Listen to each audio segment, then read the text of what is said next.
Just like I promised a few minutes ago when we finished the workout, we're here with the coaching, career coaching session with Nestergen. Let me just make an announcement on Twitch, not on Twitch, on Discord, so other members can join as well. Let's see, does this work? Yeah. Got my little notebook here to write a bunch of notes today. Yeah, let me just make the announcement quickly, Nestergen, so that people can join in and hopefully do the exercise as well. At least one person mentioned that they're gonna join as well in order to do it.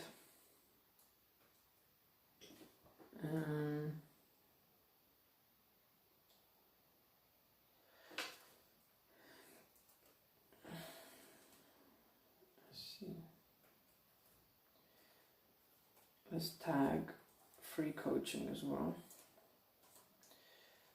Free coaching meditation session, career coaching session is live on Twitch. Let me go on Twitch and grab the name of the stream real fast so people have an idea what we're talking about.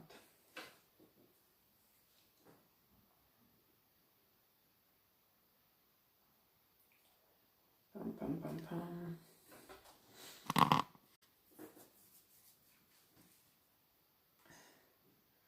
Hello, Fizzy Potato. Welcome to the stream.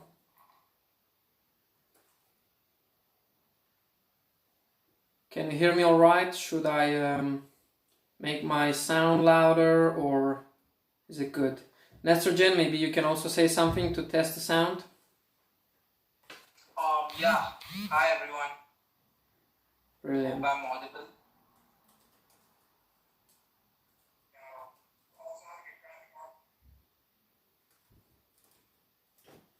Why can't I? Can anyone hear me? Didn't reply. Can you guys hear? Can you hear Nestergen all right?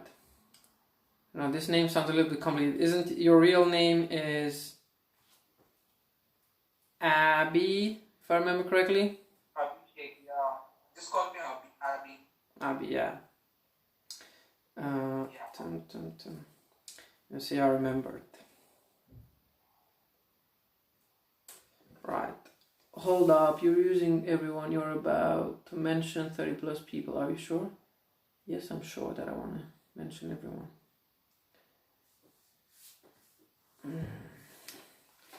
And just, why is my picture appearing every single time like a fucking big picture? Anyway, so I think we can start now. Abby, welcome to the coaching session. I'm so excited for this. I think we're gonna get some good stuff out of it. Yeah. Kinda excited to be here too.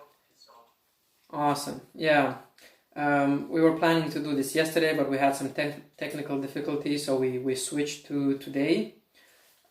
Just can I get like some some information about you? So your name is Abby.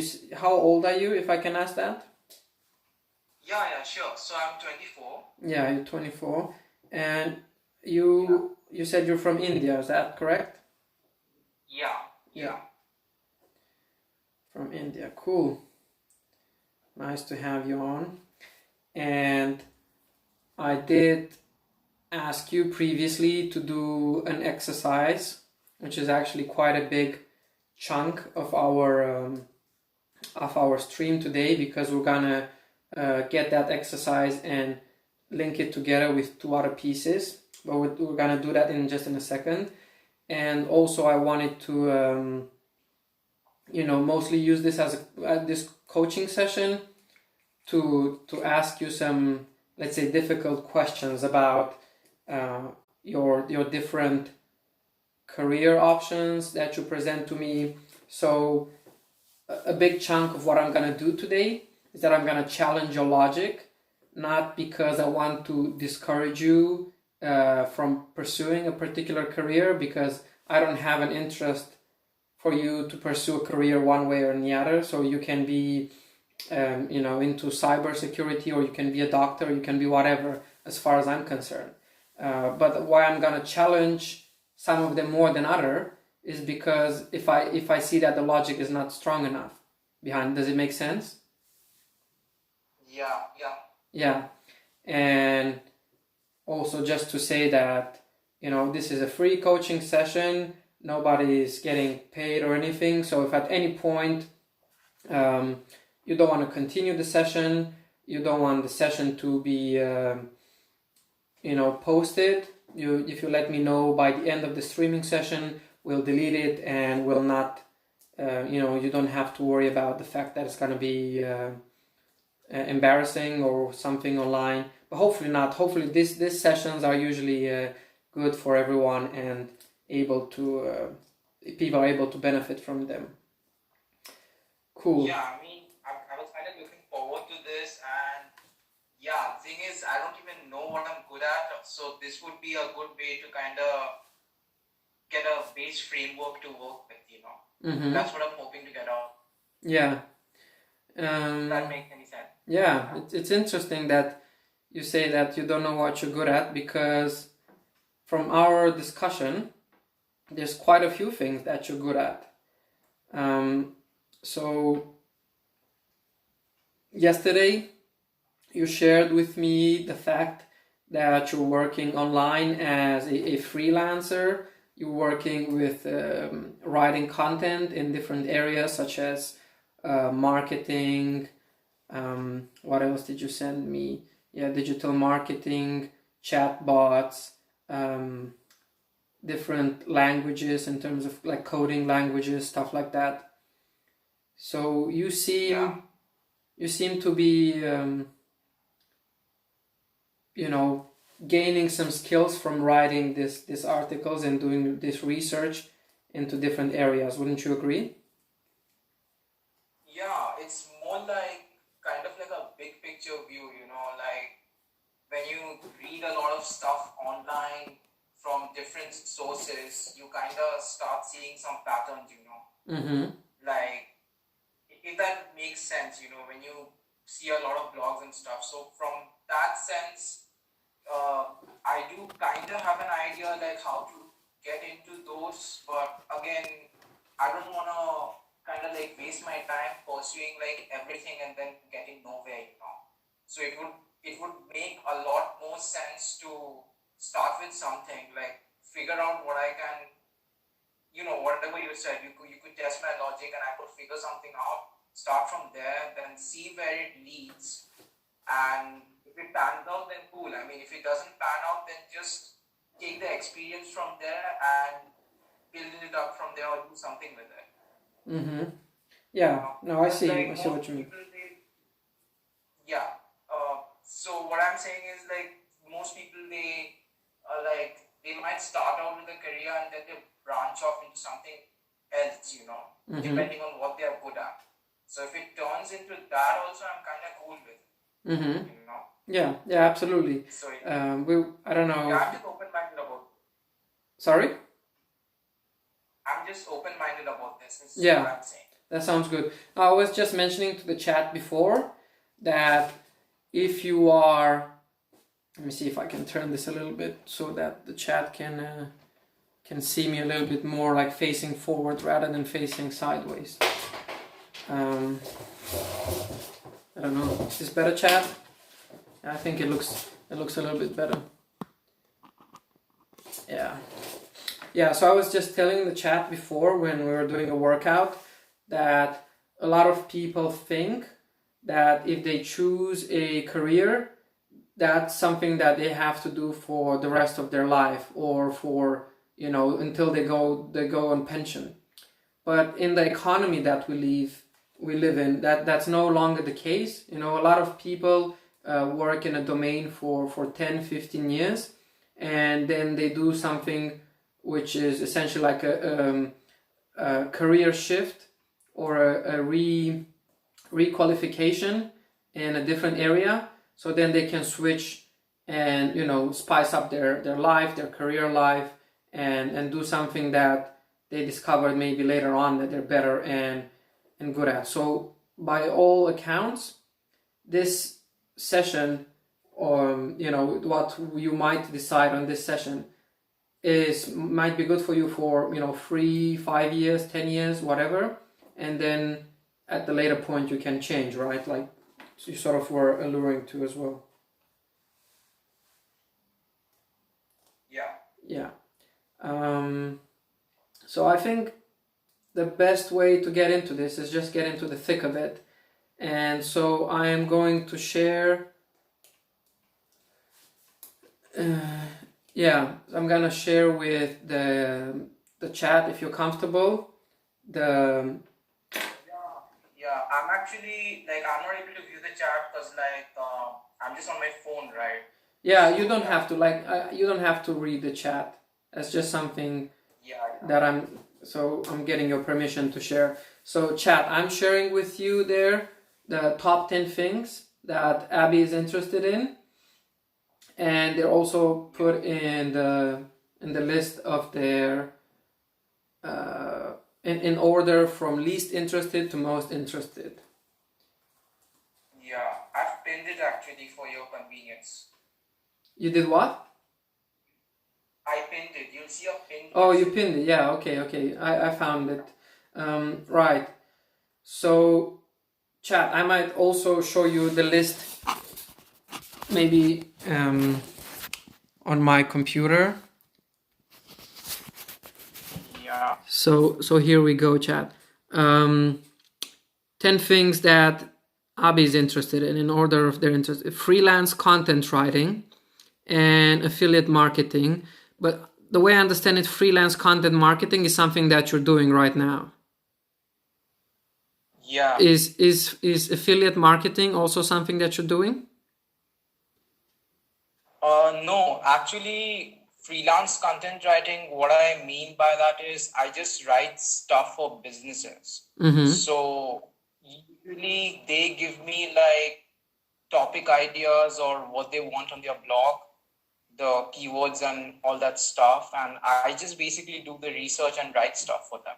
Yeah. You know? Yeah. No, I'm quite familiar with the concept. I was just wondering if affiliate marketing is something that you do as well, because I know copywriting is also something that you do. I think you mentioned that at some point to me. I mean, I don't do it, but I'm kind of interested in that because, like, I've seen people who branch out from content writing to copywriting. Because content writing is basically you just write the content for the product, for whatever you're writing about. And whereas copywriting is mostly geared towards selling stuff, you know? Yeah. So if it makes sense,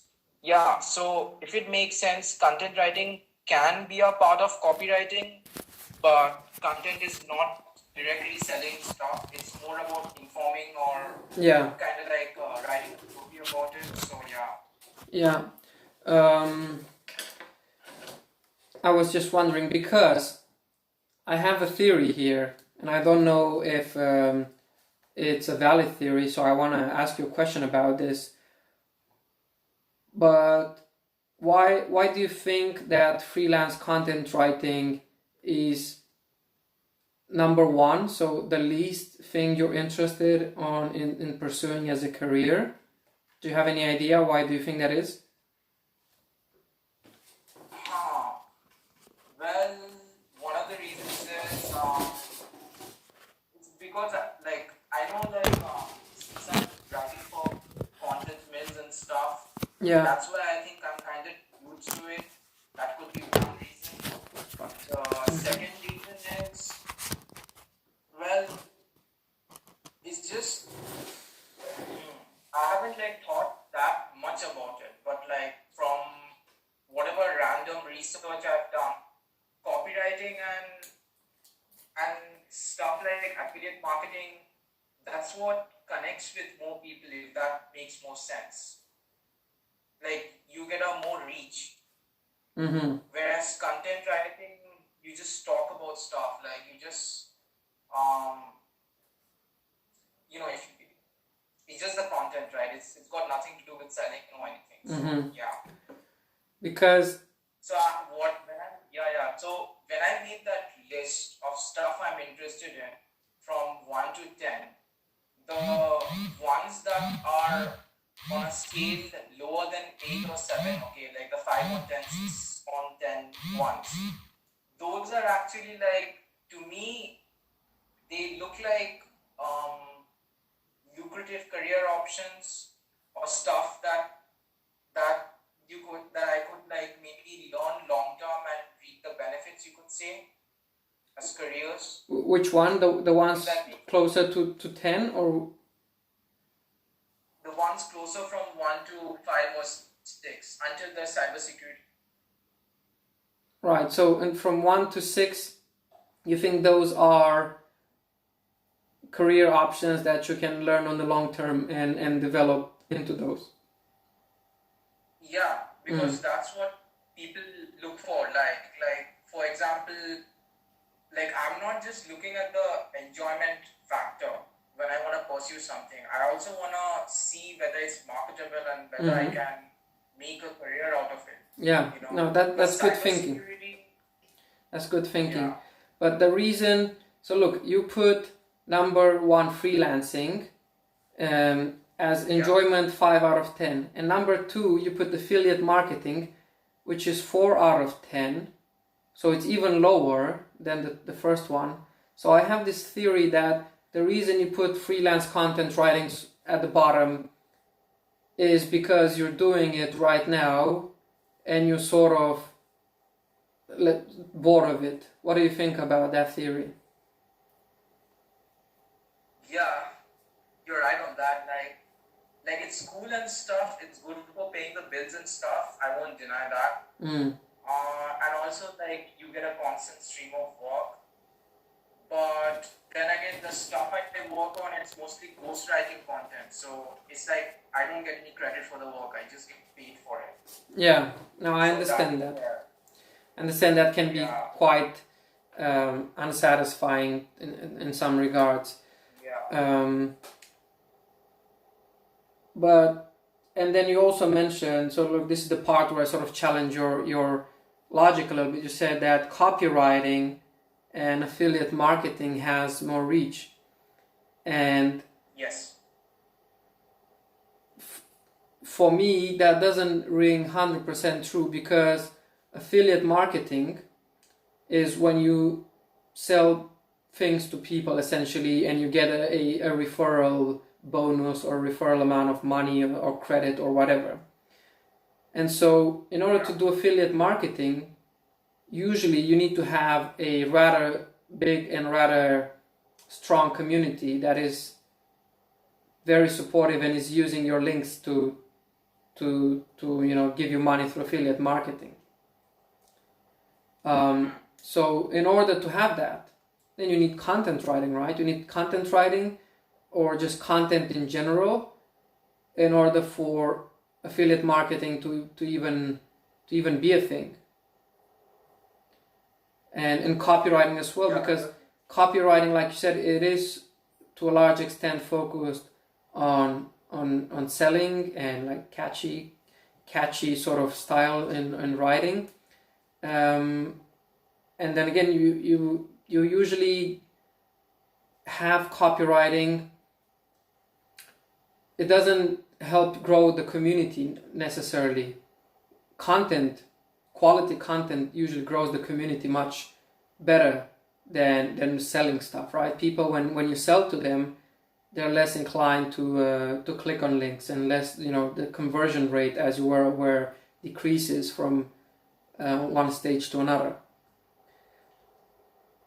So you see where I'm going with this? Yeah, go ahead.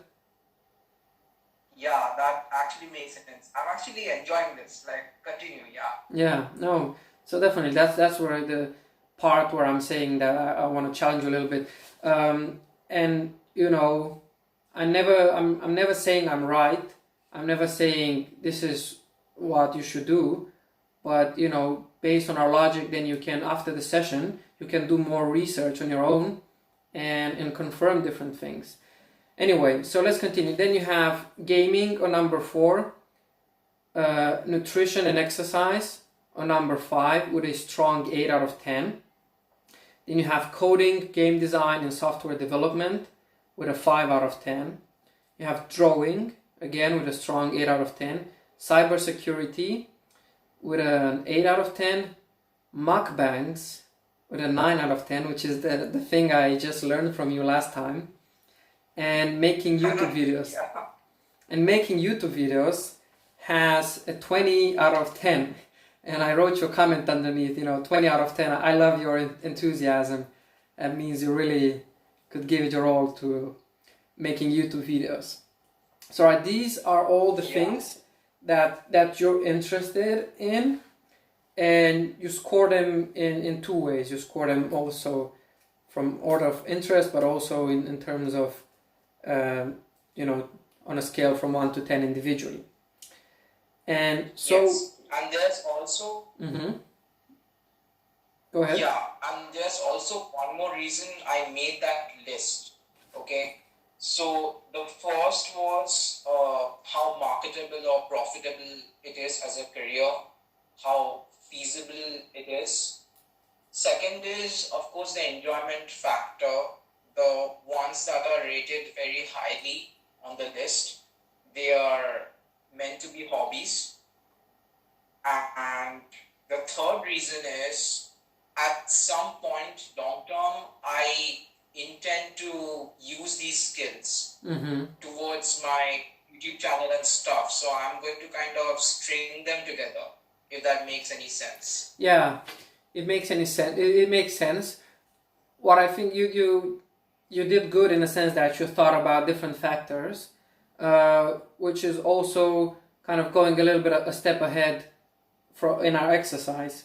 So I'm gonna draw this on a piece of paper here, and then I'm just gonna show it to you and to the chat. All right. So essentially, okay, let me just draw this.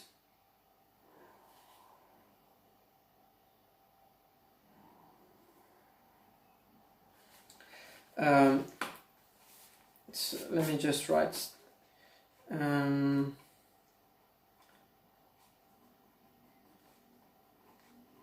What to do? Then the next one is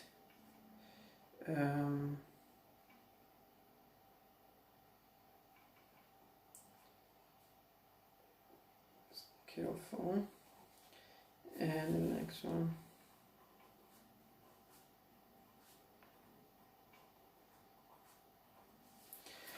So I'll first show it to chat here. Okay, chat. So we have 3 big circles. One is, and I'm going to show it to you as well right now. So one of the circles is what I love to do, which is essentially more or less what you wrote to me in the first part of the exercise, right? What you love to do, and you also rank them.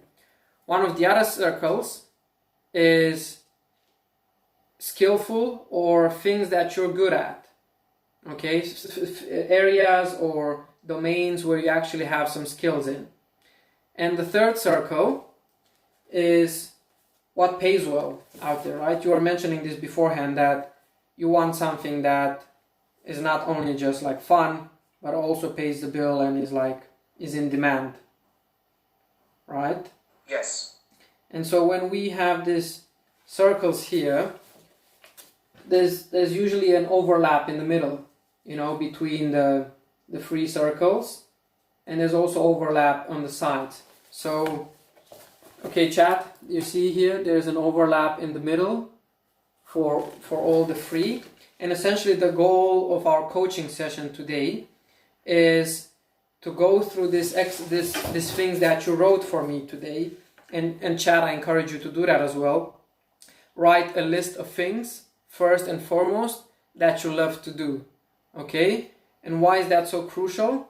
It's crucial because a lot of people get into doing things that they think are that either pay well, or they think that they're gonna grow, and so they go for a while into that domain, and they don't achieve the result that they expected, because usually career changes, and it's a career change is a little bit like building a company, and especially for you, it's a little bit like building a company, because you're mostly gonna work by yourself and for yourself. And if you don't get the results that you expected soon enough, it's very likely that you'll drop the activity. And so you need, in my experience, and I've done this exercise with a coach of mine. So my coach presented this exercise to me, and now I'm presenting it to you. He said that this activity that you choose from must be something that you enjoy, and something that you would do even at night, in the sense that you would skip on sleep in order to do this, just because that's how excited and how sort of committed you are to this activity and making it succeed, right? So in that sense, the first step is choosing things that we love to do. So from this list here that you have, would you say that the things that you would love to do most have to do with nutrition and exercise, drawing, cybersecurity, mukbangs, and especially making YouTube videos? Yeah. Right, those are the ones that Like have scores 8 or higher. Yeah, those would probably be like the end goal, like get to a situation where I can only do that. Mm-hmm. Yeah, I see what you mean. So that would be the end goal. And now we sort of have to figure a way of how to get to the end goal, right? So there are other things as well. Yeah, go ahead. Yeah. So the second thing is also the reason I mentioned to you a certain threshold I'm aiming for financially. That's also the reason, because I don't want to end up in a situation where I'm chasing after too much money and burn out, in a career, if that makes sense. So when I'm saying that these are marketable, I intend to hit like the sweet spot financially, and then I'll be probably saving up and putting more time into my hobbies, which is the YouTube, the mukbangs and all that. And then, that's usually what people do, right? They usually have a day job, they work on stuff on the side, and it kind of grows into something. So and since I'm freelancing online either way, and I'm used to working remotely, these are pretty much remote work options. So based on that, because I'm definitely not a 9 to 5 person. So yeah. Okay. Well, that's also very good to be aware of, and I think people in chat should also be aware that there's a big element of getting to know yourself, getting to know how you like to work, what sort of environments do you prefer. Like you said, you're not a 9 to 5 person. You like to freelance and work remotely, and some people are the complete opposite. They need to be in an office, they need to work with people. You know what I mean? So it's very good that you're aware of this sort of thing. So the way it sounds to me right now, we need to be a little bit realistic in the sense that you need something to pay your bills. So there's something that you will need to continue to do, which you don't love as much as others. And in your case, that might be freelance content writing. Yeah. Yeah. And then sort of make sense of other activities, other things that you could do on the side in order for you to achieve the state where you said that you don't want to, work like crazy and burn out for, just the money. You also want to do something that you love. And that's the, I'm trying to draw a little bit more in this thing here. So there's a little space between skillful and pays well. That's the place between skillful and pays well, right? There's this little gap here. So if you do something that you're good at and pays well, but you don't love, you're either gonna be very bored doing it, or you're gonna burn out because you don't have satisfaction, you don't have, you see what I mean? If you fall only in that circle, it's not so ideal. Then again, if you do something that you love to do and something that you're good at, but doesn't pay well, that's not good either, because you'll end up poor. You'll end up not having enough money. Yeah. And obviously, doing something you love and something that pays well, but something that you don't have skills at, is very difficult, right? You need to develop the skills for that. And once you develop the skills and you're in this center area, then you sort of reach the sweet spot where you're doing something you love, you're doing something you're skillful at, doing something that pays well. Okay? Yeah. So, based on this exercise, what we need to do first is to write or talk about the next list. The next list is things you're skillful at and things that pay well. So let's go through this list and talk about this. So the way I understand, you by this point you have become skillful at freelance content writing, and it also pays well. Yeah, I mean, according to my economy, I get paid pretty well, so I'm comfy with it. Yeah, you're comfy with it. That sounds good. Yeah. The problem is that it's not something you love that much. Okay, so this is something that you will need to continue doing for now, in order to support yourself. Right? We have to be realistic about this, and the same applies for a lot of people out there. You know, a lot of people think, oh, I should just quit my job and start this career. Oh, I'm gonna become a professional gamer, or I'm gonna become a Twitch streamer, and I'm gonna be famous. No, you need to keep your job and do something. Do this on the side and see how it goes. See how fast you're growing. See how fast you're developing. See how much your audience is growing. Because the worst place to end up in is where you don't have money to support yourself or money to support your business, so you'll inevitably fail, and you'll have to, move in with your parents, or God forbid, end up on the streets, stuff like that. So we need to be realistic and keep our head in keeping ourselves financially afloat. And if you want to make a transition into another domain, but you think you don't have enough time to do that, what you need to do is make up savings that can cover you for at least, I would say, 6 months. And if you want to quit your job, you quit your job then. So at least you have 6 months of savings, maybe even a year, where you can pursue your other interests full time and hope that it grows into a business, or it grows to be profitable enough. Does that make sense to you? Yeah, that makes really good sense. Exactly. So let's go through some other things. You mentioned nutrition and exercise.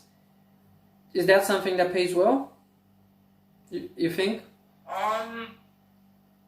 Well, I see like Instagram influencers and stuff, but in terms of whether it pays well or not, I think it depends on the person who's in that niche, if that makes sense. Yeah. Because you see people who are like amazing at marketing, but they don't get a good following because they don't give out that kind of quality content what the audience wants.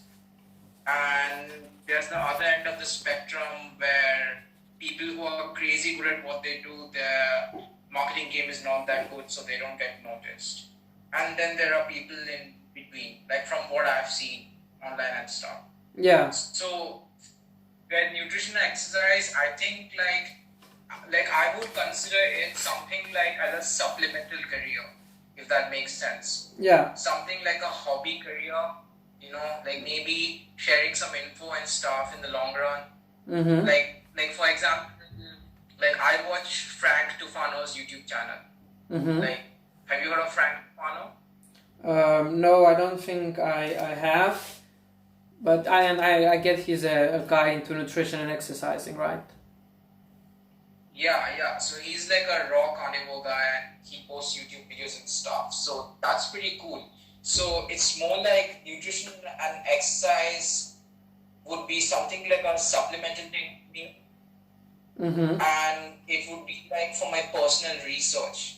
Or Okay. just for my personal benefit, I guess. That sounds cool. So look, then we have that sort of off the list, so we don't have to get into it more than that, because we understand that. Next one is drawing. Can we do the same for drawing? And I think I want you to elaborate a little bit for me. What does drawing mean to you? Because for some people might be drawing on a paper, for some people might be drawing on a computer, advanced things, or maybe drawing for I don't know, for different. So It's drawing is very mostly- broad. I'd say visual communication, like getting ideas on paper. That's how I look at it. But I haven't invested a lot of time into that skill. So Mhm. that's there. So the marketable careers I'm aiming for, hopefully, I could save up some stuff from those in the long run and attend maybe like an art school. Like there are these programs, FZD and stuff. So when I say I'm interested in drawing, I kind of want to get really good at it. Mhm. But then again, drawing is those skills where if you don't draw since childhood, you have to you have to clock in like a crazy number of hours and do the right exercises also. Mm-hmm. No, I understand. So And then there's a yeah, so you need to So from- develop that skill. You need to essentially, like you said, maybe go to art school. Maybe turns that in from something that you really like into something that could be marketable and could be really an important skill for you, right? I would classify it as a life skill kind of thing, just like nutrition and exercise. Okay, would you say that sort of something it's a that- supplement as well then? Yeah. Drawing would also probably be supplemental in my books. Okay, that's good. I understand that. Now the next one with a high score, that would be cybersecurity. Yeah. Tell me about that. Okay. So I've seen like cybersecurity, like every organization has like people hacking into them and all that stuff, right? Yeah, So they absolutely. always are on the lookout for cybersecurity professionals. Yeah, So absolutely. the reason I ranked it very high is because I think I could use the skills I gained from cybersecurity to apply to my own and apply those to my own stuff, if that makes sense. For the Oh, future. absolutely. That sounds good. So you do have some skills in cybersecurity, and it is something No, absolutely. you don't have some skills. You just mentioned that you have some skills. No, I've researched about it. So Oh, you like, research about it. Yeah. So there's a website called Cybery. So Cybery has these online programs. They do, I think, these tracks or something that run for around 3 to 6 months. Mm-hmm. So I was planning on saving up for that and maybe trying that out. Mm-hmm. 3 to 6. Yeah, because So- cybersecurity, like what I've noticed is the most this is all from my content writing stuff that I figured it out while Yeah. doing it. So cybersecurity's most profitable niche is being a cybersecurity professional for merchant banks, like those big banks Mm-hmm. like Bank of Switzerland or any of the big players, you see in different countries. Mm-hmm. Working for those banks, they always have like a high demand for these professionals. Mm-hmm. And there's always like a lack of talent in cybersecurity. Yeah. So, and is this something that would excite you, something that you would love to do? I mean, yeah, I think it would be pretty exciting, plus it pays well and is realistic, so Yeah. Except I haven't figured out a learning path or like how to get started. Okay, So, but that's like the second path, because you did mention there are this specific course that takes between 3 to 6 months, and 3 to 6 months is in my books not a very long period of time in order to build a skill in something. If you go to university, it can take between 3 to 4 years to complete that. So 3 to 6 months is reasonable in terms of building skills. And it doesn't have to be perfect. It just needs to be good enough to land you your first job, and then you can continue learning on the job, right? I'm gonna make a claim here, and I want you to comment on it. So based on the things that we've discussed so far, it seems to me like cybersecurity is the one where you would be most interested because it's interesting as a job, it pays well, has there's a big future in it, and is also something that you could develop in a relatively short, I would say, period of time. So does it sound to you the same? Like out of the ones we discussed so far, this one sounds the most feasible? Yeah, it does. Doesn't mean this is the final decision. Have a higher learning curve. Can you please repeat? Yeah, I would probably have a higher learning curve compared to most people, because the thing is, like I haven't mentioned this, so I'm not good at math and stuff. So I would probably have to like learn foundation classes online and stuff, and then enter those tracks. So if they mention something like 3 to 6 months long, it would probably take a bit longer for me, like you mentioned. Yeah, but then again, that's the way it sounds to me, like it is a potentially a commitment that you would make to yourself in developing yourself with something that would probably last you for your whole life. Yeah. I mean, there's new technology coming out, and people find ways to just kind of hijack or make patches, I don't know, just come up with creative ways to take it about and stuff. So I think cybersecurity is kind of like a scalable career. Kind of same like marketing, but it's more tech oriented and it has some value, you could say. Yeah.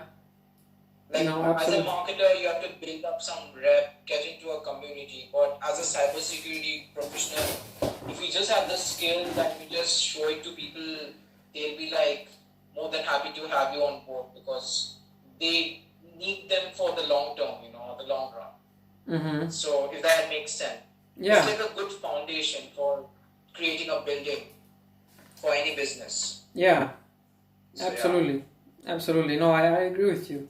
And I think that from what it sounds to me, your logic, your reasoning on this one is very strong. Sounds like you did quite a lot of research. You know about different areas where it works well, like in banks or different aspects of cybersecurity. So yeah, so far from what we agreed, this one sounds like the most plausible. But let's continue. Let's stop here. Next one, you said mukbangs, and I didn't know what it is, and I'm not 100% sure what it is. So maybe if you can explain it for chat as well, and I'm gonna Google it up as well. Okay, so mukbangs, not exactly the most like proud topic. I'm not exactly proud of that topic too much, because we're not here to ask you if you're proud. We're here to help you out. So don't care if anyone is judgy or anyone is anything. Like if you genuinely think it's something that could work, let's discuss about it. Okay, so mukbangs are basically like eating shows where you eat a crap ton of food in one sitting, and you kind of record yourself and you post that on streaming platforms. So some examples of that would be Shio ASMR. That's a YouTube channel. Another example would be, I guess, Nikocado Avocado. That's like another one. Oh man, that's a funny name. Yeah, I mean, that's an extreme example, but yeah, it is funny. But the thing is, with mukbangs, like, the reason I mentioned it on the list is, like, I want to experiment with it. Yeah. You know, I'm trying out the snake diet, and I still haven't, like, finished the protocol, but I'm on it. And in mukbangs, what I notice is people who eat a lot, they get health issues in the long run. Like, they suffer from obesity, they suffer from a host of health issues. Yeah, which but makes sense. After Right? watching that, yeah. Sorry for interrupting you. You were saying? So yeah, it makes sense that if you eat a lot of food to the point where you're making yourself sick, or like, you know, super uncomfortable, it's not healthy for your body, and the calorie intake is just phenomenal. So can I say what I understood so far, and you tell me if I'm correct or not?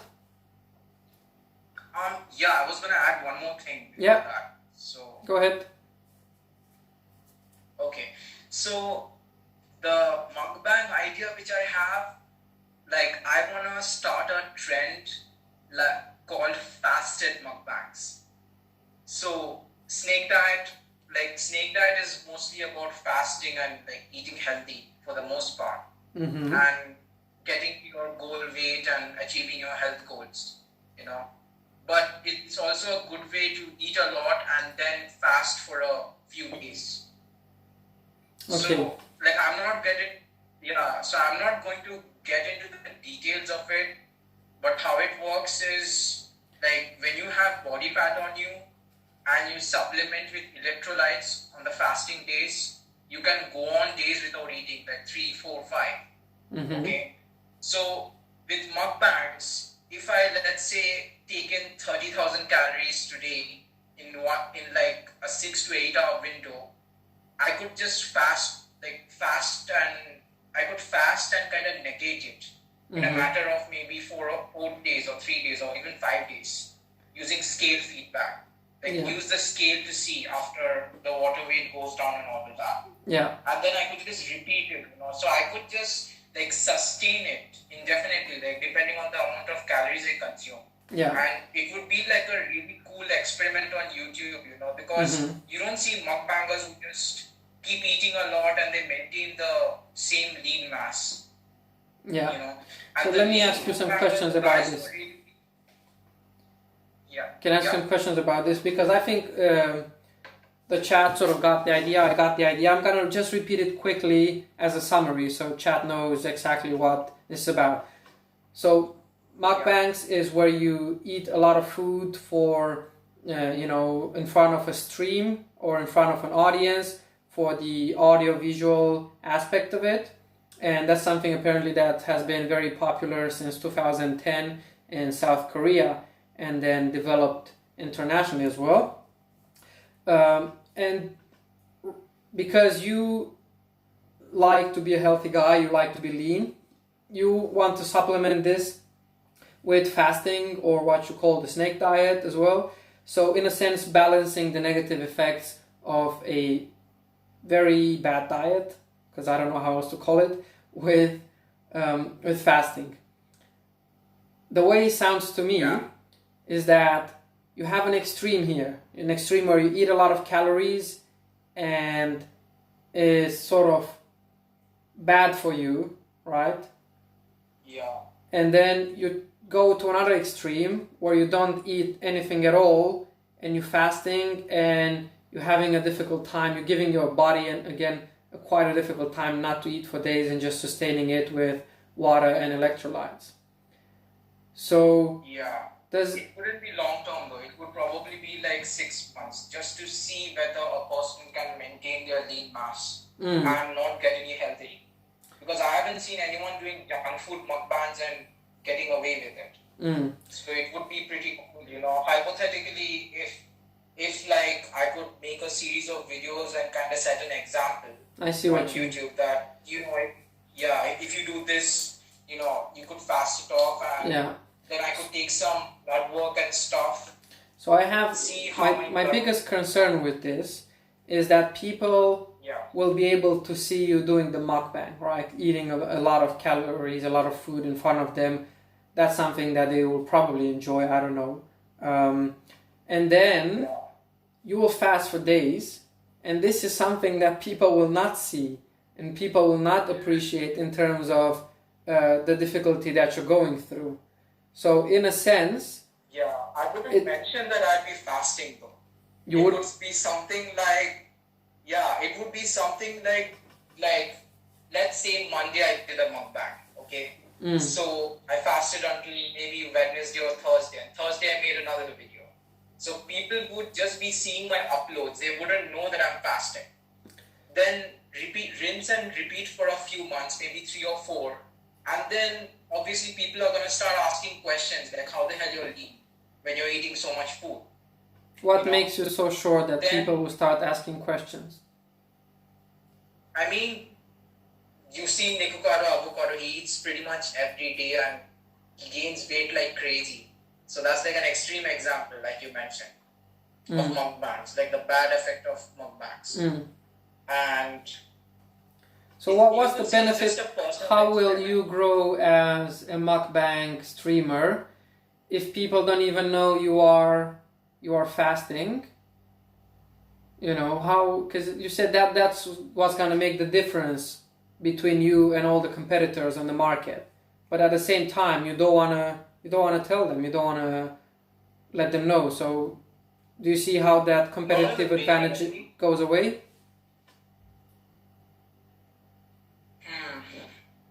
Well, I've got another idea for mukbangs also, but I'd get roasted up like for that if I mention that here. So maybe I'll bring that up later. But the fasted mukbangs, whatever you're comfortable with. Yeah. And also, I want to ask you, because you sound to me, the first time we met was because I was into fasting and you were into fasting and we started chatting like that.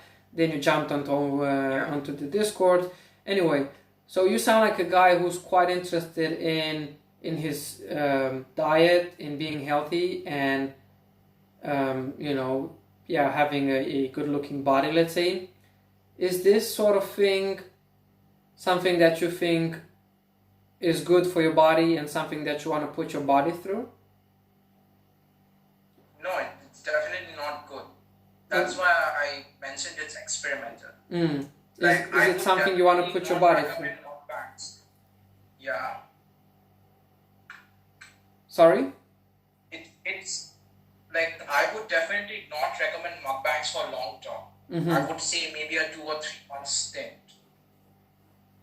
I see what you mean. So yeah. My concern with this, and correct me if you think I'm wrong, is that you'll start doing the mukbangs. You will struggle both with the mukbang and with the fasting, because fasting, let's admit it, is not the easiest thing in the world. It takes a lot of willpower, it takes a lot of commitment, a lot of planning. Okay, it's a lot harder with junk food also. Yeah, it's a lot harder with junk food, of course, as well. And then you do this thing, you expose your body to very difficult treatment, and you will not get the results that you expected because of sort of the reason that we discussed. That's sort of how you're not gonna say that you're fasting either, so you might lose your competitive advantage. I'm not saying you'll not succeed, okay? I'm just saying that based on our discussion, the logic on this one seems to me maybe the most sketchy out of them all, in the sense of the logic is the least solid behind this one. Yeah. But you can correct me if you think I'm wrong. No, Nah, you're pretty much right on that. Mm. It's probably the craziest idea, Yeah, and like out of the whole list. yeah, but it is interesting. I mean, it's I don't want to take it away from you by any means. I just want to sort of bring you to a point of sort of reality where logic is the one determining your decision rather than the excitement factor. Okay, so let's go to the next one. I'm excited about this one. Making YouTube videos on number 10, and you gave it a score of 20 out of 10. So take me through YouTube videos. What sort of YouTube videos and what sort of career would you pursue in this area? It would be pretty much a culmination of all the skills I've mentioned and make unique content on YouTube. So, for example, you've seen music videos, right? Yeah. Online and stuff. Yeah. So I could maybe combine the drawing with maybe graphic design and video editing and make like music videos. And using exercise, for example, nutrition and exercise, I could maybe learn skills related to parkour or those freestyle movements, like I want to take up classes and get into all that later. So I could combine that and something unique, to the team with my YouTube videos. So that's one idea I have. Okay. So the way it sounds, can I just stop you a little bit and just repeat what you just said? And then you can correct me if I didn't understand correctly. So what you're planning to do is a combination between different domains, different interests, from nutrition and exercise to parkour to, I don't know, maybe drawing, mukbangs, music videos. Is that correct? Like, you want to include like this many things, yeah? Yeah. Can I ask you, when you're looking a little bit into marketing, usually they talk about having a target audience for either your product or your service or your channel. Who do you think would be the target audience for your YouTube channel? The target audience. It would probably be people who are interested in anything related to creativity and technical stuff. A mix of the two. So, and also people who are like into fasting and stuff, because using the diet and nutrition thing, I would probably want to make content that shows how I benefited from the lifestyle changes. Like I learned how to draw, I learned how to do this stuff, and I'm making videos now on this thanks to these lifestyle changes. Yeah. That makes sense. So how does for example, how does parkour fit into that?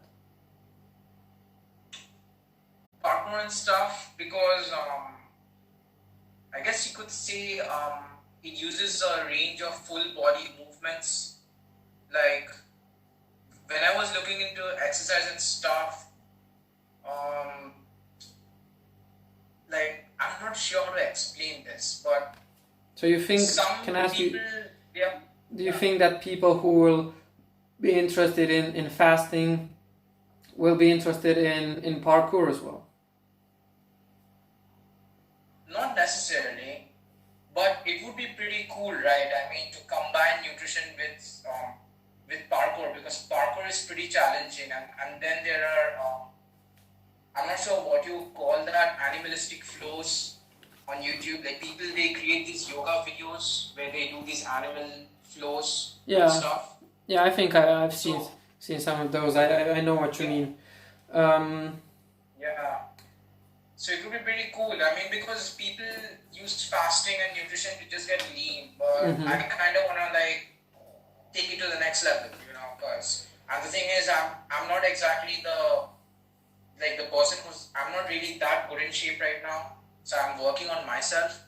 So giving a good example that I'm a regular guy who did this stuff, and now I'm able to do this and this. Yeah, so, I see what you mean, and I think the way it sounds to me, is a little bit that you think that it would be cool, it will be exciting. So I think you're getting a little bit lost into this novelty factor again, a little bit like you were doing for the mukbangs. You were saying like, oh, this could be so interesting as a concept, and you also think, oh, doing this channel would be so interesting as a concept.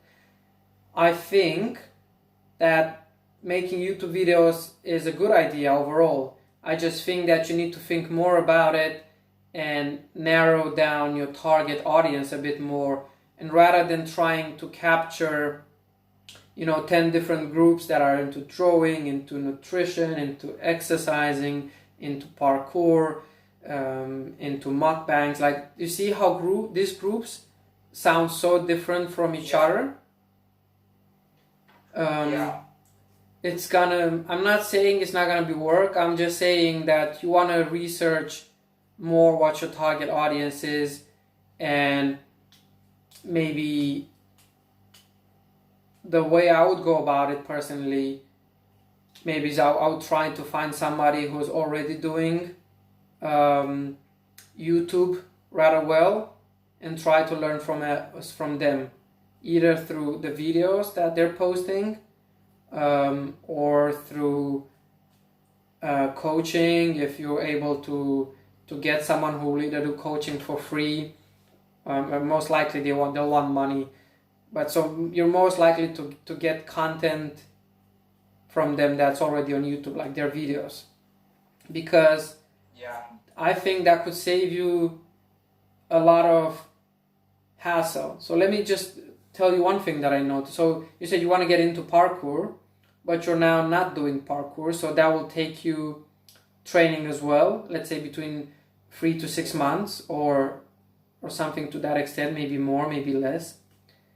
And at the same time, we talked about cybersecurity, doing some qualification, and that will also take you about 3 to 6 months.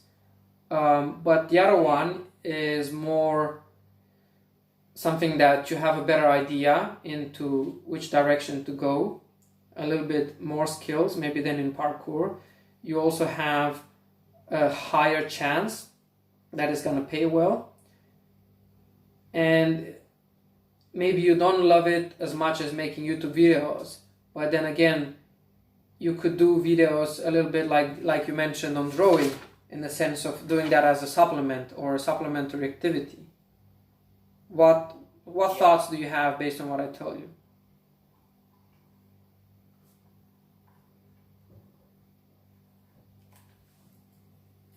Yeah, I mean, I'm sorry, I'm just, could you just repeat what you said? Yeah, so I was just describing to you, Supplemental income. how this is a good idea, and I super love your enthusiasm about making YouTube videos. This is something that I don't think you should drop just because of the amount of excitement and of happiness that it brings you. I imagine it brings you happiness as well, right? Yeah. But at the same time, from our discussion, it sounds that this idea is not defined enough, and that you're pursuing more from a place of novelty and a place of, oh, this could be cool, rather than having something like specific target audience or specific strategy about it, if I may say so. Yeah. I mean, YouTube videos 20 on 10 because it's something I have a lot of fun with, if that makes sense. And when I talk about YouTube videos, those are all different, like, niche, right? So from that viewpoint, I haven't exactly thought much about my target audience, like you said. Mm-hmm. That's definitely there. So it would probably like I would say I do that for fun, but I wouldn't definitely do YouTube videos like seriously or something. Mm-hmm. Okay. Because that's the reason I'm going for the careers, so that I don't have to become like a YouTuber. Like I've seen YouTubers who just make YouTube videos for money. So I don't want to be that, you know, Mm-hmm. like not be forced into that Yeah. because I still want to have fun doing stuff. Yeah. And yeah. an important idea that I think we should explore right now, and an idea that me and a very good friend of mine were discussing at some point. So he was very good at building things in a workshop. So he could build like some funky skateboards. He could build some funky panels where you could attach screens and twist them around and whatnot. And I was telling him like, oh my God, you're so good at this. You're so amazing. How come you don't make a business out of it? How come you don't turn it into some sort of a career? And he told me something that sort of changed my perspective with regards to some of my hobbies. And he said, I'm not going to turn this into a career because it's going to get to a point where I'm going to be forced to do it even when I don't want to. And like you said, like those guys are making YouTube videos just for money. He said, I'm going to have to turn this from a hobby that I like into something that I need to make money out of. And I'm concerned that will take the joy out of it. So for that reason, I'm not going to turn this into a company or a career. I just want to keep this as a hobby, even though I'm good at, even though it might pay well. I want to keep it as a hobby because this is something I enjoy, this is something that relaxes me, something that makes me happy. So in that regards, not all of the things that we're good at and the things that pay well need to be turned into a career. And that's a personal decision, okay? It's a personal decision for us which things we don't want to do for money, for living. Yeah, absolutely. Yeah. So this session is dragging a little bit long, but I would like to, and let's see, I can see there's some people in the chat. If you have some ideas that you'd like to share with Abi or with myself, feel free to type them in, and also make sure you subscribe. I see you stalking me and not subscribing. You better subscribe, because then you're not a stalker anymore. It's just how it works, all right? Yeah. That aside, so cybersecurity. I see you have here coding and software development, and that is ranked a 5 out of a 10, but is quite high up the list, just next to nutrition and drawing, which are both very strong things for you. Yes. 5 out of 10 because... Go ahead. Yeah. So 5 out of 10 because it's a foundational skill. I mean, you could use coding into cybersecurity. Exactly. Tie Yeah. it together. Yeah, that's what so I wanted to it's get kind to. of like Yeah, so obviously cybersecurity without coding, I don't think you can really do one without the other. So in a sense, there's some skills that you have to build that are not the main focus, but it's something that you need to do. Just like for making YouTube videos, maybe there's some parts that you enjoy more than others, but still you need to learn a whole ensemble of skills, maybe skills about YouTube, skills about marketing, skills about promoting your videos. And even though one of these elements you might not enjoy, you still have to sort of go through it, right? But based on our discussion so far, let me tell you sort of to what conclusion I personally think we arrived to, and then you can tell me if you think this is not correct. But first, it sounds to me like, you still have to put food on the table, and we were discussing, not quitting one's job until you either have enough savings to do so, or starting the thing on the side. And for me, it sounds like more in your situation, you have to continue doing the freelance content writing and whatever freelancing activity you're doing to continue paying for yourself. And on the side of that, try to pursue something else, which I'm going to get into afterwards. But does this make sense so far? Yes. Yeah. And then we discussed different activities, and we primarily focused on the ones that were higher up the list and that you scored high on. And the one that essentially sticked out, in my opinion, was the cybersecurity, which we agree that is something you would love to do. It's something that pays very well, and it's something that you can potentially build skills in with attending some courses, some trainings, and I'm sure there's multitude of resources online that you can begin with that are not paid, right? So you could even start with things on YouTube or things on specific sites. That's sort of the conclusion. That's where the logic seems strongest to me. What do you think? Yeah. This was like really helpful. Gave me quite a bit of insight. Yeah. So yeah, it was really productive. Absolutely. I'm happy to hear that. I'm happy to hear you enjoyed it. I enjoyed it as well. I learned new things, primarily what monk banks mean, and also about different things. Definitely was productive discussion. But I want you to remember this thing here with the 3 circles, with what you love to do, what you're good at doing, and what pays well. And in chat, I'm gonna try and show you the circles as well, right? So there's 3 things I mentioned, and then right in the middle is an activity that you want to try and find, because like I mentioned again, if you do something you're skillful at but pays well, you're just not gonna be engaged. You're gonna be bored. Higher chance of dropping that activity, higher chance of just bringing a business into the ground, essentially. If you do something that you love and something that you're skillful at, but something that doesn't pay well, you end up being poor, and nobody wants that, right? We need to be realistic, and we need to put food on the table, right?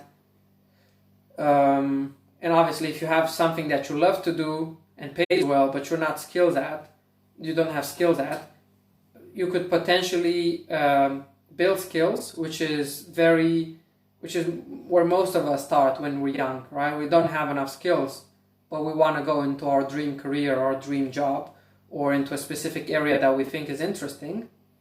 So that's where we have to go. And I think you are in a very good position, in a sense that you're a freelancer, so you can work and put money on the table, but you can also be flexible around your time in order to attend courses and stuff like that. But also I want you to be careful, so that if you pursue this thing at the same time, you don't burn out. So give yourself time to maybe exercise or just relax, maybe meditate. I don't know what you're into. So in a sense, it's a tricky balancing act, but it is possible, right? Do you agree with me that it's possible? Yeah. I was going to say, we're not the first people to do it. And we're maybe one of the luckiest generations, in the sense that we're one of the generations that has a lot of free time, I would say.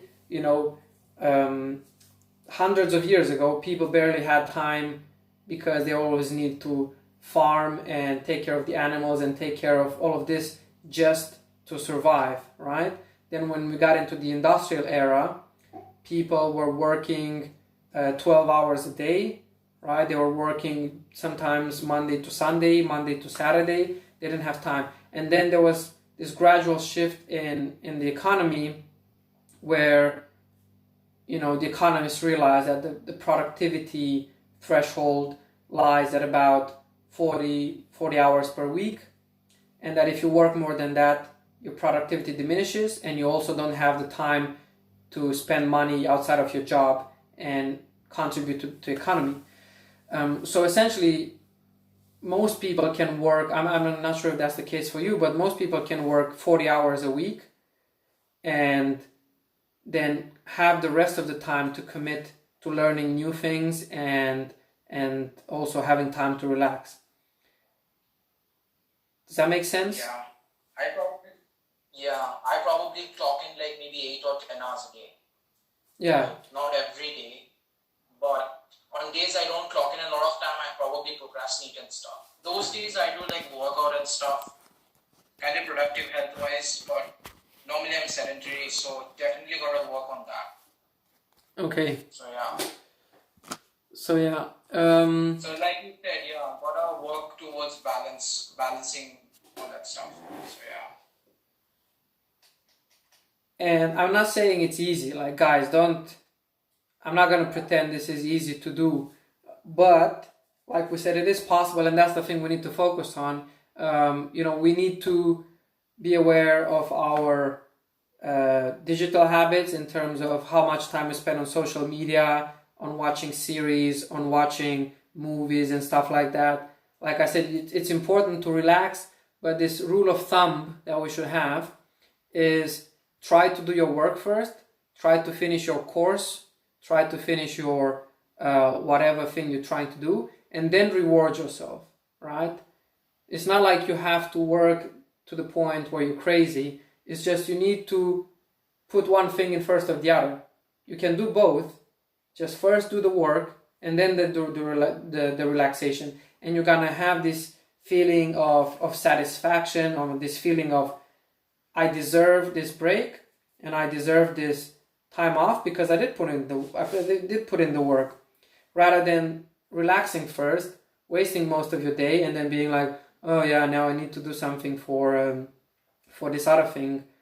You're starting from a sort of a different perspective, and just do this. I mean, you're doing it for yourself. It's not like, if you're getting into a new career, into a new education, into a new something, you're not doing it for me. You're not doing it for your friends.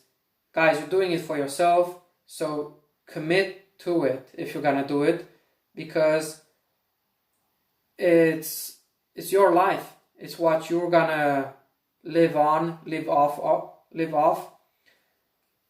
And yeah, just give yourself this gift of building this career, building this skill. Does that make sense? Yeah. Cool. I think it's getting quite late to me. Actually, I'm gonna go straight to bed after this because I need to wake up early for work. But I hope that you got something out of it. And do you have some actions that you're going away from here, or do you want us to think of some together?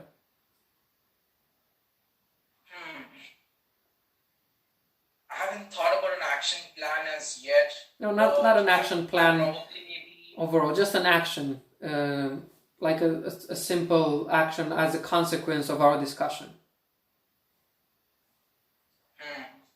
Well, I'll probably start looking up cybersecurity videos, maybe go through Khan Academy a little bit, because I did skip my high school classes a lot, so a lot of work to do. But I'm sure I'll figure something out. So yeah, Absolutely, man. I'll definitely give you an update though. Sounds good. So that's the sort of direction where I was going to make an action for you as well. So write cybersecurity at the top of a page, either in a notebook or on a paper, hopefully like in a notebook so you can save it. Write cybersecurity, and then below that, write whatever you think you can start with. And like you mentioned, this website where you could start with, there's YouTube. And also write on that page as well why you're motivated to get into this, because at some point you might lose motivation to some extent. You want to return to that page and look into, right, so this is why I was excited about this. I I don't know what the motivation is for you, but if I would get into cybersecurity, for me, a big motivation, for example, would be being able to stop bad guys from abusing people who are not that skillful at using the internet and using digital services, right? So it might be even our parents, our friends, our family that we can save from being scammed through my skills and through my contribution to cybersecurity. And generally, the salary can be, don't neglect the money. Salary can be a very good motivator. And everything that makes you motivated personally. Yeah, I mean, you're basically the Batman of the digital world when you're a cybersecurity guy, so yeah. Man, that's what I want on the paper. If that's just not motivating, I don't know what it is. Batman of the digital world. Damn, son. Sounds cool. But I also wanted to say that you sound like a smart guy, and you sound like someone who is very flexible and eager to develop and learn. So I have very high confidence in you that you can succeed in this if you put the effort in it and if you keep focus. And I'm confident that you can do all of those things because based on our discussion so far, the things I've seen you do, so I have a lot of trust in you. Do you have trust in yourself? I mean, yeah, I guess the second thing I kind of wanted to get out of this coaching was accountability. So maybe I could give an update on where I've gone with this couple months down the line. Absolutely. So something like that. That's why we have the Discord, buddy. We have the Discord for each other to keep each other accountable, right? So make sure you post in there. When you have a milestone or when you have a maybe you feel like you got stuck for some reason. We're here to help you out.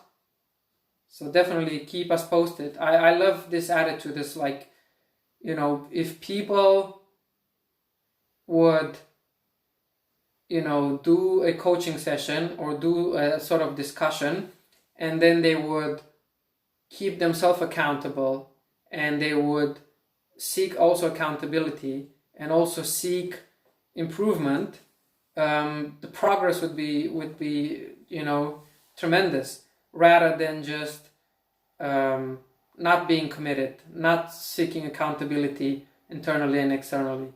So I think you're on the right path with this. Yeah. Anyway, thanks for having me. Abi, it was a pleasure.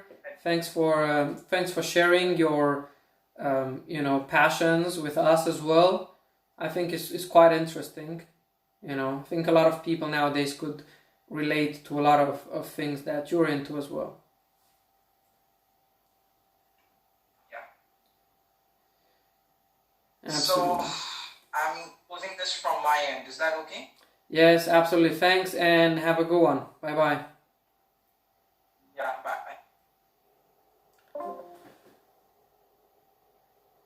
The architect designer, thanks for joining the stream. We're doing well. So just finished the coaching session with Abi. It's very interesting. How are you doing? Let us know as well how you're doing. It was very interesting. So I think a big element from our discussion was more realizing how the 10 elements that he described to me are actually making sense. So first of all, we discovered that he put what was this? Writing content down the list solely or for the primary reason that he is doing this as his main job right now, and he's a little bit bored of it, and he also doesn't get credit for the content, which is the case for his particular field. Then we challenged the logic a little bit for some of the other ones, for the mukbang, for the YouTube channel. And again, I'm not saying any ideas is bad, but if he himself goes to the discussion and listens to him argue about it, I think he'll realize that the logic behind it was not that strong, and that's sort of what we discovered together as well. So what that allowed us is to focus on the things that are actually feasible, and the sort of things that were feasible for him, and that he was also passionate about, were cybersecurity and coding and software development, things like that. Sorry about that. But also importantly enough, drawing is very important to him. It's just that's something that he might do on the side and develop skills on the side for that and link that together with his other hobbies. What else do I have here? Going to art school, then linking YouTube videos, that's also kind of supplementary and something that brings him joy. And like I said, this is not something that he should eliminate. It's something that he should work on. The architect designer, surprise, surprise, he says, I'm an architecture student, but in this quarantine or lockdown, I'm finding a new passion in graphic designing. That sounds brilliant. I think this lockdown, as horrible as a lot of people try to make it be, I think it's also an opportunity for us to discover ourselves and discover new activities. Like before the lockdown, I was thinking about streaming, and I was thinking about my idea was actually quite different. I can tell you in a second what it was.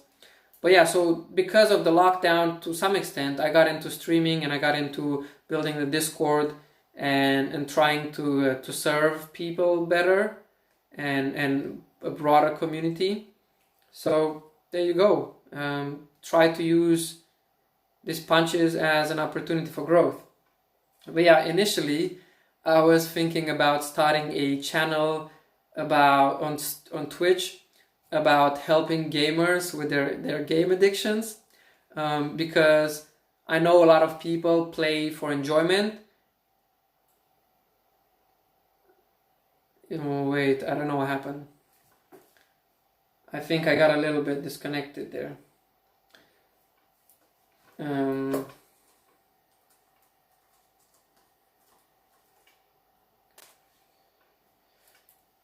This is so true. You're doing a great job for everyone. Well, thanks a lot. I appreciate it, and I appreciate your love and everything. So yeah, initially I was thinking about helping people with the game addiction, because a lot of people struggle with that. But coming to Twitch to do that is probably the worst place of them all, because I imagine I would have gotten a lot of hate from the wrong people, because the people that I would actually come to help would benefit from it, but the other ones wouldn't understand it and they would just be defensive and attack me. So rather than doing that, I thought, let me coach people, let me help people with the problem and the issues that they want and that they think are important, right? So that's what I'm doing right now. We had a coaching session with, as for example, with Kevin, talking about relationships, dealing with breakups, dealing with finding purpose again, finding happiness. We had a coaching session about finding solutions for dealing with anxiety, talking about agoraphobia. You guys can check out those videos. It's very interesting. And now some career coaching for Abi. So very interesting journey already. You guys make sure you subscribe, because I'm definitely sure I'm going to make more content, because people are already requesting more and more coaching. And I think we can benefit as a community from this by sharing our stories and sharing our struggles. You see what I mean? So yeah, gonna be an interesting journey. And on top of that, we have meditation sessions. We have the next one, I think, might be tomorrow. Yeah. and then we're gonna have another one on Thursday, and then a coaching session on Saturday again. So make sure you join the Discord as well. Let me just post the link in case people haven't joined the Discord. There you go, my friends. There's the link, Discord. Make sure you join. The architect designer says, absolutely beautiful. There should be more people like you. I guess the most challenging thing about what you are doing is understanding the other person as soon as possible so that they are comfortable to share and get help. Yeah, absolutely. Coaching is, I think, a very challenging, very challenging profession and sort of thing to do. But I think if you come equipped with the right tool set and with the right attitude, you're more likely to succeed in helping the other person, right? Because coaching is not about you at all. Coaching is completely about the other person. And so you have to ask them questions, what are known as explorative questions. It's one of the main types of questions, in order to be able to understand them, to understand their perception, their understanding of reality, understand their logic. So yeah, I use, if you guys are interested, the main concepts I use are process consultation, street epistemologies, and then when the case is necessary, I use psychology, some philosophy from different philosophers depending on the situation. Yeah, for example, there was a lot of philosophy when we talked with Kevin, because he had this nihilistic approach to life, where he thought that more or less there's no purpose to life, and it's difficult to find meaning and purpose and stuff like that. So we used some philosophy there. But when we had the coaching session with Pablo from Southern California, talking about anxiety and agoraphobia, which is the fear of going outside, going in public spaces, that was very much focused on psychology and different elements of exposure therapy, different elements of positive imagery and whatnot. So you have to be very flexible. And then again, career coaching, completely different from the other two, right? Almost nothing in common. You use